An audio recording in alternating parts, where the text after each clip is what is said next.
Nobody wants to say this out loud, but buying a house is probably the worst financial decision most people will ever make. And the entire system is designed to make you think it's the smartest move you'll ever pull off. Not renting is throwing money away, not home ownership builds wealth, not real estate always goes up. I'm talking about the cold, hard reality that for most people under 40, buying a house will trap them financially, limit their career options, and cost them hundreds of thousands of dollars more than they think while making them poorer than if they just kept renting. And before you rage quit this video or start typing angry comments about how I'm financially illiterate or how your house was the best investment you ever made, just hear me out. Because the people who actually understand the full cost of home ownership know something that the real estate industrial complex desperately doesn't want you to figure out. They know that home ownership is often a catastrophically expensive trap disguised as a milestone achievement. The entire economy has spent decades brainwashing everyone into believing that renting is wasting money and buying is building wealth. They tell you that rent is throwing money away, that you're making your landlord rich, that you're not a real adult until you own property, that home ownership is the American dream and the foundation of wealth building. And they show you charts about how real estate always appreciates over time and how your monthly payment builds equity instead of disappearing into someone else's pocket. But this narrative completely ignores how expensive home ownership actually is, how illiquid real estate is, how much career mobility it destroys, and most importantly, how much money you could have if you rented cheaply and invested the difference instead. The people pushing home ownership the hardest are real estate agents who make 6% commissions, mortgage brokers who make money on loans, construction companies who need buyers, banks who profit from 30-year mortgages, and existing homeowners who need you to buy so their property values keep rising. Every single one of them profits when you buy a house. None of them profit when you rent cheaply and invest. Let me start with the cost that everyone sees but somehow forgets to actually calculate properly. The mortgage payment itself is only a fraction of what owning a house actually costs. When someone tells you their mortgage is $2,000 a month and rent would be $2,500, they're comparing apples to hand grenades. That $2,000 mortgage payment? For the first decade of a 30-year mortgage, more than half of it is interest that disappears exactly the same way rent disappears. You're not building equity with that portion. You're paying the bank for the privilege of borrowing money. On a $400,000 mortgage at 7% interest, you'll pay over $500,000 in interest alone over 30 years. $500,000 that vanishes into thin air, just like rent supposedly does. But it gets so much worse when you add the real costs that somehow everyone forgets about until they own the house. Property taxes, probably $4,000 to $8,000 annually depending on your state. Home insurance, another $1,500 to $3,000 annually and rising fast. PMI, if you put down less than 20%, add another $200 a month. HOA fees in many neighborhoods, anywhere from $200 to $800 monthly. Maintenance and repairs, conservatively 1% of home value annually, so $4,000 a year on a $400,000 house. But that's just the average. Some years you need a new roof for $15,000. Other years the HVAC system dies for $8,000. The water heater fails for $2,000. The foundation cracks, the pipes burst, the appliances break. These aren't possibilities, they're certainties. Every homeowner will face these costs. The only question is when. Let's actually do the math that real estate agents pray you never sit down and calculate. Take that $400,000 house with a 20% down payment. You're putting $80,000 down, which is $80,000 you can't invest in index funds earning 7 to 10% annually. Your mortgage payment is about $2,400 monthly for principal and interest. Add $600 for property taxes. Add $200 for insurance. Add $350 for maintenance average monthly. Your real monthly cost is $3,550, not $2,400. Not even close. Now compare that to renting a similar property for $2,500 monthly. The real cost difference isn't $100 in favor of buying, it's $1,050 in favor of renting. But wait, it gets better. Remember that $80,000 down payment? If you'd invested that in an index fund returning 8% annually instead of using it as a down payment, after 10 years you'd have about $172,000. The equity you've built in your house after 10 years of payments? About $90,000, and that's assuming zero appreciation, which we'll get to.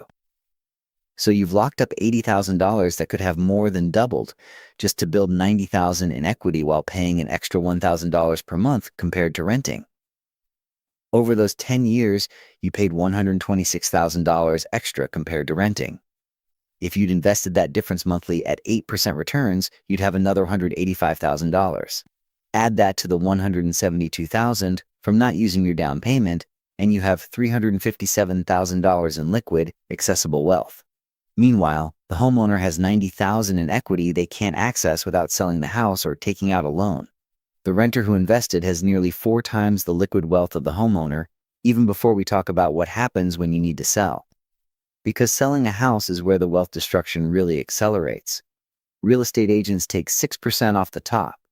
On that $400,000 house, that's $24,000 gone immediately. But it actually gets worse because the house hopefully appreciated, right? Let's say it's worth $500,000 after 10 years. That 6% is now $30,000 to the agents. Add closing costs, title insurance, repairs to pass inspection, staging costs, and you're easily at $40,000 in selling costs. So your $100,000 gain in home value just got reduced to $60,000 after selling costs. Meanwhile, the person with $357,000 in index funds can liquidate any amount they want, anytime they want, for essentially zero cost. The homeowner's wealth is locked up and expensive to access. The renter's wealth is liquid and free to access. But the destruction of your career options is where home ownership really devastates your lifetime earnings potential. When you own a house, you're geographically trapped. You can't easily take a job in another city because selling is expensive and time-consuming. You can't relocate for a promotion because uprooting your family from a house you own is a massive ordeal. You can't chase opportunities across the country because you're anchored to one location by property ownership. Compare this to a renter who can give 30 days notice and move anywhere for any opportunity. When a dream job opens up across the country offering $30,000 more annually, the renter takes it immediately. The homeowner has to consider selling costs, moving costs, buying in a new market, timing the sale and purchase, and the massive hassle factor. Most people just turn down the opportunity. Over a career, the lost earning potential from reduced job mobility easily costs $200,000 to $500,000 in foregone income. That's not speculative. That's what labor economists have calculated as the cost of reduced geographic mobility. Let's talk about what happens in the scenario that supposedly proves buying is smart: home appreciation. Everyone loves to talk about how their house doubled in value over 15 years. First, if your house doubled over 15 years, that's about a 4.7% annual return. The S&P 500 averages about 10% annually over long periods. You would have more than tripled your money in index funds over the same period. Second, that appreciation is totally illiquid. You can't spend it unless you sell and pay massive transaction costs, or you take out a home equity loan and pay interest on your own equity. Third, you're paying property taxes on that increased value every single year. Your home doubled in value. Congratulations, your property tax bill also doubled. The government is taking a bigger bite every year based on appreciation you can't access without selling. And fourth, this completely ignores sequence of returns risk that destroys homeowners constantly. If you need to sell during a downturn because you lost your job, got divorced, or need to relocate, you're forced to sell at depressed prices. The person with wealth and index funds can just not sell during downturns and wait for recovery. But if you need to move, you're selling whether the market is good or not. 2008 proved this catastrophically. Millions of homeowners were forced to sell at massive losses or walk away from underwater mortgages. Meanwhile, people who kept renting and investing rode out the crash and recovered completely. The illiquidity of real estate is a massive hidden cost that nobody discusses. When you need money for an emergency, business opportunity, or life change, your home equity is useless. You can't quickly sell 10% of your house to fund a business startup. You can't liquidate one bedroom to cover medical bills. Your wealth is completely locked up in an asset you can't divide or easily sell. You either borrow against it and pay interest, or you're stuck. Compare that to someone with $300,000 in index funds who can sell $20,000 worth in 3 days with a few clicks and minimal fees. That's real wealth, real optionality, real financial power. Home equity is fake wealth until you sell, and then it costs you 6% plus closing costs to access it. The opportunity cost of the down payment alone is staggering when you actually calculate it properly. That $80,000 down payment invested at historical stock market returns doesn't just grow to $172,000 in 10 years. Over 30 years, it grows to over $800,000. You locked up $80,000 that would have become almost $1 million just to avoid paying a landlord. Does that sound like a smart financial decision? Because the math says it's catastrophic. But everybody talks about how rent keeps going up while your mortgage stays fixed, and this sounds compelling until you think about it for 5 seconds. Yes, rent goes up with inflation, but property taxes go up with home values. Insurance costs go up faster than inflation. Maintenance costs go up with inflation.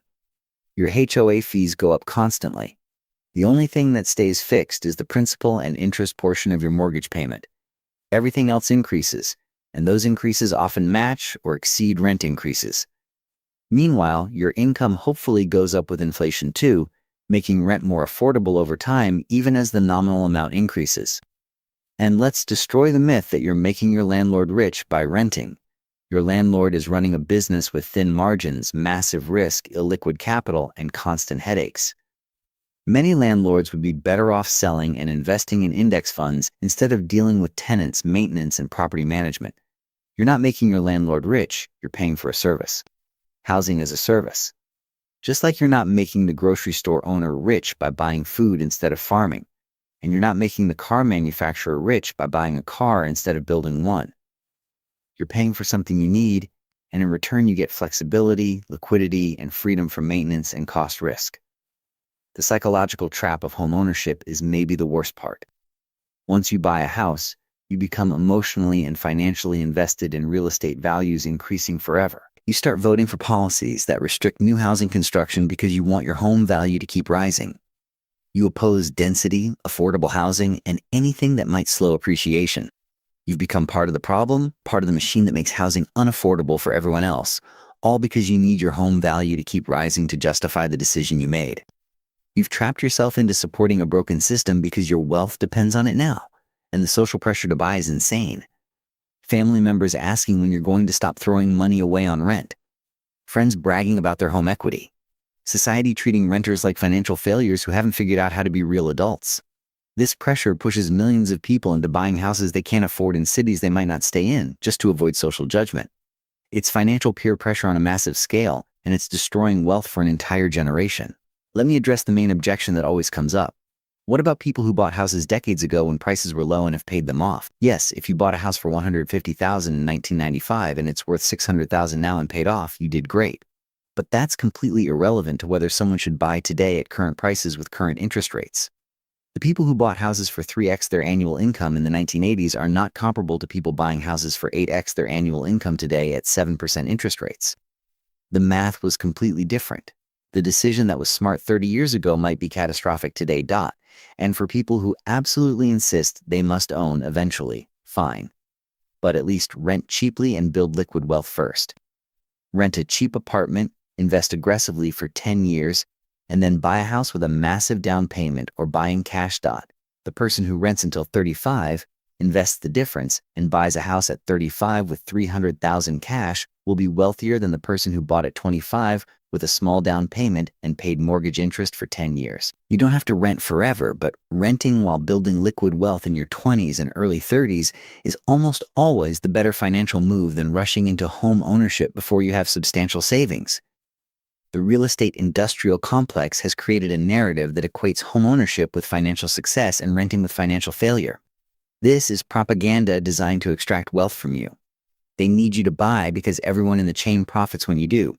The real estate agent makes commission. The mortgage broker makes fees. The bank makes interest. The construction industry makes sales. The local government makes tax revenue. The existing homeowners see their values increase. Everyone wins except you, the buyer, who just locked up your down payment, committed to 30 years of payments, destroyed your geographic mobility, and guaranteed yourself 6-figure maintenance costs over the life of ownership. The financially optimal play for most people is to rent below your means, invest the difference aggressively in diversified index funds, maintain complete geographic mobility for career opportunities, and avoid the illiquidity trap and transaction costs of real estate. After 20 or 30 years, you'll be substantially wealthier than your friends who bought houses, and you'll have actual liquid wealth you can access and deploy instead of equity trapped in an expensive-to-sell asset. Here's what I recommend as a framework for thinking about this. If you can rent for 60% or less of what buying comparable housing would cost you in real monthly expenses, you should rent and invest the difference. If home ownership would cost you more than 25% of your gross income for everything including maintenance and repairs, you cannot afford the house. If you're not planning to stay in the area for at least 10 years, buying is almost certainly a mistake. If you have less than 20% down payment saved, you're not ready to buy. And if buying would prevent you from investing at least 15% of your income for retirement, you should keep renting. The person with $500,000 in index funds and a rental lease is in an infinitely better financial position than the person with $500,000 in home equity and no liquid savings. The first person has options, flexibility, and real wealth they can deploy. The second person has an expensive, illiquid asset they're trapped in. The math is brutal but clear. For most people in most markets, at most points in their career, renting and investing is the wealth building strategy, and buying a house is the wealth destruction trap disguised as financial wisdom. If you already own a house, I'm not saying you made a terrible mistake. Maybe the math worked for you. Maybe you value the stability and space enough to justify the cost. Maybe you got lucky with appreciation and low interest rates. But if you're young, mobile, and deciding whether to buy, run the actual numbers on total cost of ownership versus renting cheaply and investing the difference. The results will shock you. The system is designed to make you think buying is always smart. The actual math shows it's often financial suicide. And if you're currently renting while everyone around you is buying, don't let them shame you into a bad decision. You're not throwing money away. You're paying for flexibility, liquidity, and freedom from maintenance risk. You're making the financially rational choice that requires you to ignore social pressure and propaganda. That takes more intelligence and discipline than following the crowd into debt. The person calling you financially illiterate for renting probably hasn't calculated their real cost of ownership or opportunity cost of their down payment. They're justifying their own decision by criticizing yours. Stay strong. Do the math. Rent cheap. Invest aggressively. Stay mobile. Build liquid wealth. Thank me in 20 years when you're substantially wealthier than all your friends who bought houses they couldn't afford.